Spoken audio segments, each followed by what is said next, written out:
Você está disposto a deixar que Deus mude a sua agenda?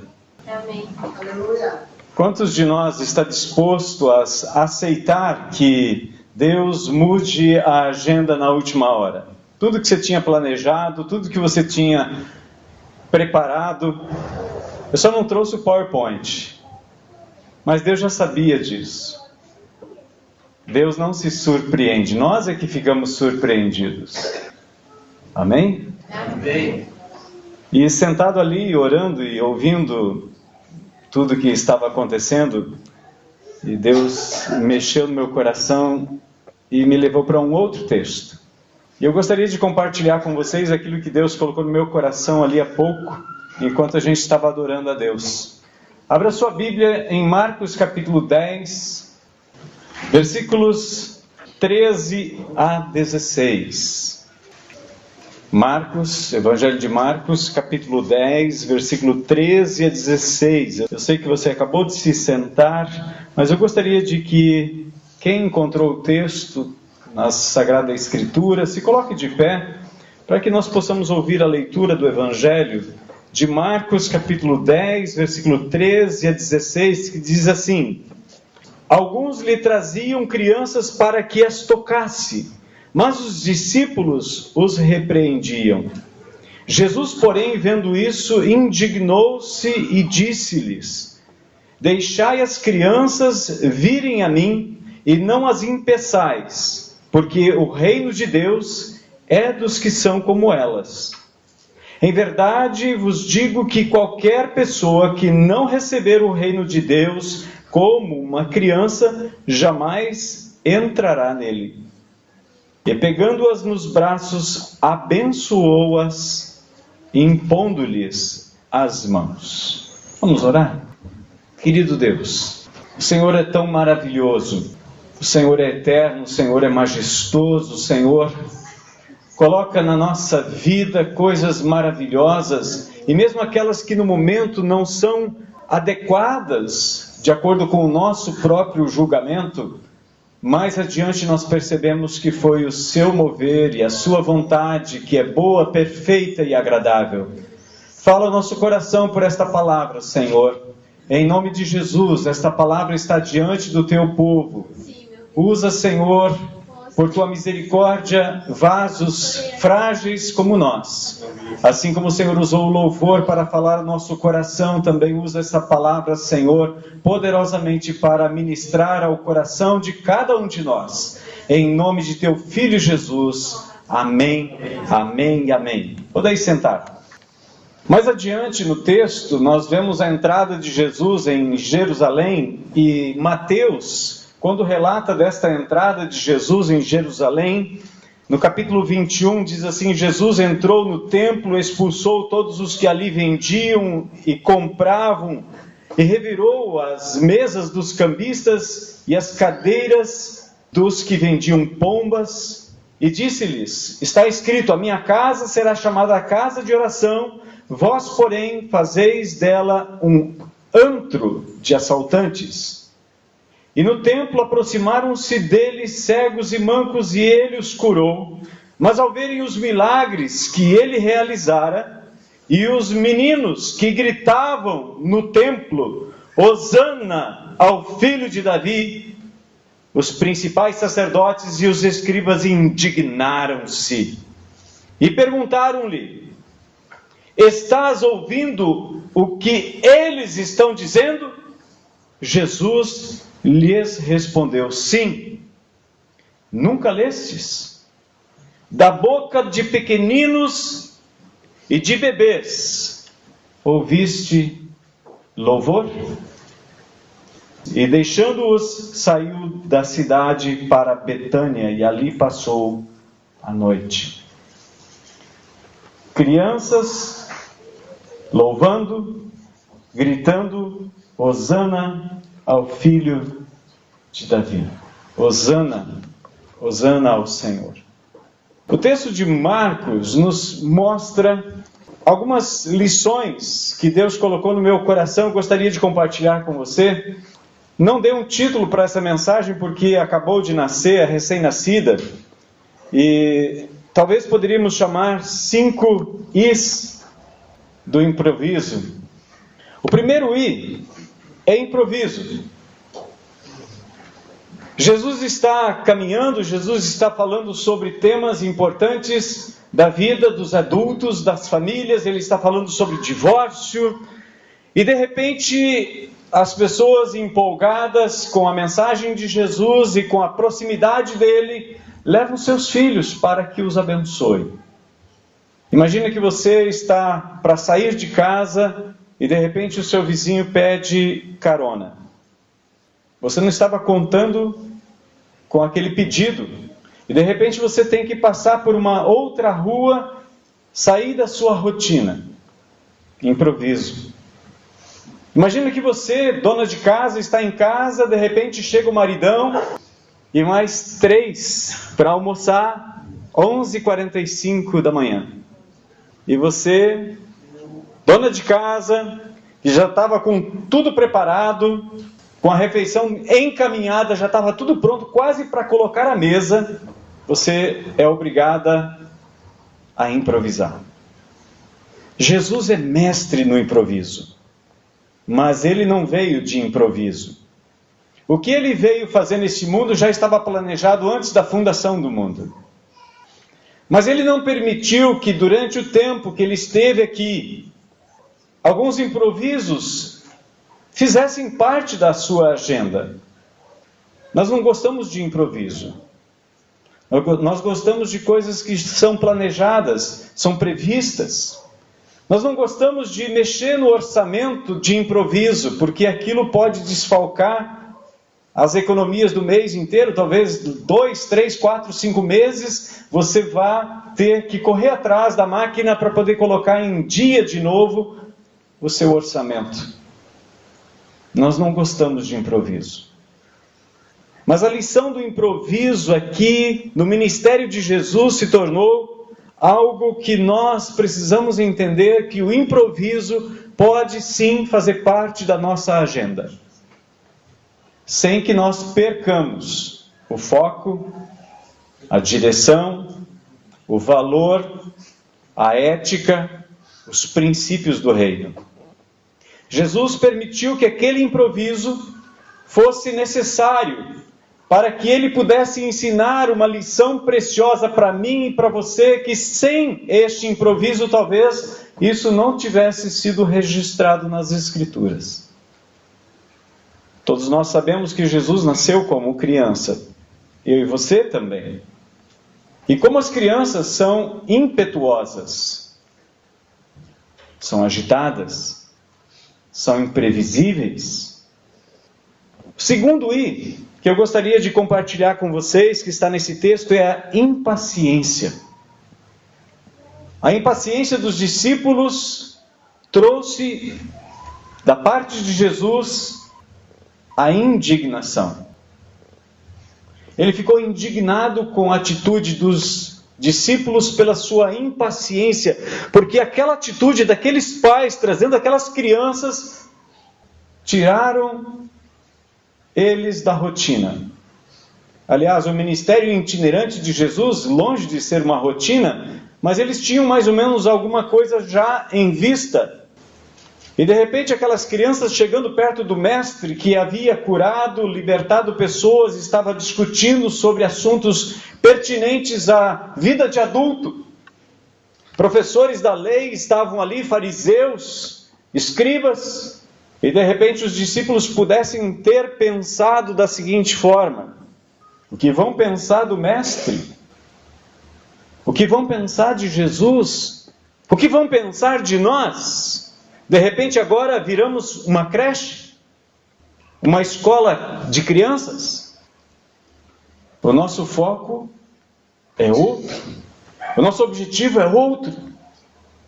Terceiro I que eu aprendo com a lição deste texto é a incompreensão.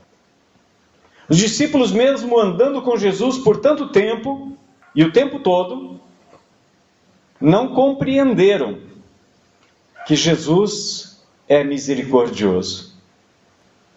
Que Jesus não rejeita quem se aproxima dele por quem ele é. Jonas sabia disso muito bem. Jonas não quis ir para Nínive. Ele sabia que Deus era misericordioso. Ele preferiu ir para uma região totalmente oposta a Nínive, a pregar o amor de Deus, a misericórdia de Deus àquele povo que morava naquela grande cidade, a capital do império da Assíria. Incompreensão. Jonas sabia da misericórdia de Deus, por isso ele não quis pregar. Mas os discípulos que estavam sendo ensinados pessoalmente pelo Mestre dos Mestres, pelo Senhor dos Senhores, pelo Messias, eles mostraram uma incompreensão incompreensível. E isso trouxe a indignação de Jesus, que é o quarto I que eu gostaria de compartilhar com vocês. É interessante olhar como Jesus ficou indignado. Um homem sereno, um homem pacífico, um homem que ensina sobre paz, sobre misericórdia e graça, de repente fica indignado. Mas a indignação de Jesus tinha procedência, porque ele veio para buscar exatamente aqueles que são como as crianças. Ele veio para buscar aqueles que têm a iniciativa. Esse é o quinto I que eu gostaria de compartilhar com vocês deste texto. Iniciativa. Jesus disse: em verdade vos digo que qualquer pessoa que não receber o reino de Deus como uma criança, jamais entrará nele. Por quê? Porque o reino de Deus é dos que são como estas crianças. E muitas vezes nós deixamos de entrar no reino, como Jesus chama a atenção daqueles que eram os escribas, os pesquisadores das Escrituras, que pegaram a chave da interpretação do texto, mas eles não entravam no reino e estavam impedindo as outras pessoas de entrar no reino. Isso trouxe da parte de Jesus também indignação. Quando ele entrou no templo, o texto que nós lemos, de Mateus capítulo 21, Jesus também ficou indignado. Nós costumamos chamar isso de ira santa, porque nós não podemos conceber a ideia de que Deus possa pecar. E Jesus, a palavra de Deus é muito clara, diz que Jesus não pecou. Como pode um Deus santo irar-se? Como pode um Deus santo indignar-se? É perfeitamente possível, porque Ele é uma pessoa, Ele tem sentimentos. Deus tem sentimento. Deus não é uma energia que eu posso viver a minha vida como eu bem entender, e de repente eu toco em algum detalhe e Ele então derrama bênção sobre a minha vida e está tudo resolvido, está tudo bem, sem pedir perdão, sem me reconciliar com Ele ou com o meu próximo. Aliás, a base do nosso relacionamento é o perdão. O perdão deve ser o princípio básico que deve nortear a minha vida e a sua vida. E nós só podemos entender que a iniciativa de se tornar como criança é reconhecer aquilo que Cristo veio fazer. Ainda que Jesus tivesse sido pego de improviso, não estava na agenda receber crianças e as abençoar. Jesus não se impacientou. Pelo contrário, ele tem muita paciência. Ele compreendeu. Ele não foi como os discípulos incompreensíveis. Ele não foi incompreensível como os seus discípulos. Ainda que ele tenha se indignado, ele aproveitou aquela oportunidade para ensinar aos seus discípulos que era necessário eles se converter e se tornar como criança, assim como ele já havia ensinado, quando pega uma criança e coloca no meio deles, e diz: se vocês não se converterem, não se tornarem como criança, de modo algum vocês entrarão no reino dos céus. Mateus capítulo 18. No capítulo 20 de Mateus, os discípulos ficam discutindo entre si E nós vemos isso também no texto de Lucas, que eles estavam discutindo sobre quem deles era o maior no reino, quem deles era o mais importante. Então Jesus pega uma criança e coloca ela no meio deles e diz: olha, vocês precisam se tornar como esta criança. No mundo que cerca a gente, com exceção dos últimos anos que a criança é vista como um meio comercial, as crianças e os idosos eram considerados como aqueles que não podiam trazer nenhum tipo de recompensa financeira. Com a ascensão do marketing, nós vemos a exploração de crianças e idosos. Durante quase 6.000 anos, o mundo olhou para a criança e para o idoso como pessoas necessitadas. Hoje nós percebemos a inversão destes valores. Não estou dizendo que a criança não tem valor, porque o próprio Senhor Jesus, nesse texto, desbancaria qualquer tipo de pensamento que girasse ou fosse nessa linha de raciocínio. Deus ama a todos, também as crianças. Não despreze as crianças. Eu trabalho com criança desde que eu estou no ministério. Sempre trabalho em escolas. Aqui tenho acesso a 3 escolas no município de Getúlio Vargas. Numa delas eu vou semanalmente. Ali estão futuros presidentes, futuros governadores, futuros prefeitos, futuros pais e mães de família. Se nós não cuidarmos deles, ali estarão também futuros delinquentes, futuros bandidos, futuros assassinos, futuros psicopatas. A Bíblia nos diz que a criança é herança do Senhor. E nós, como pais, somos como guerreiros que pegam a sua flecha e atira com toda destreza para atingir o alvo. Se a sociedade hoje está doente, é culpa dos pais. E hoje, como pais, ou até mesmo como avós, nós temos responsabilidades. A nossa responsabilidade não se limita a quando nós entregamos a nossa filha ao casamento ou o filho ao casamento. Quem é pai por toda a vida. Quem é mãe por toda a vida.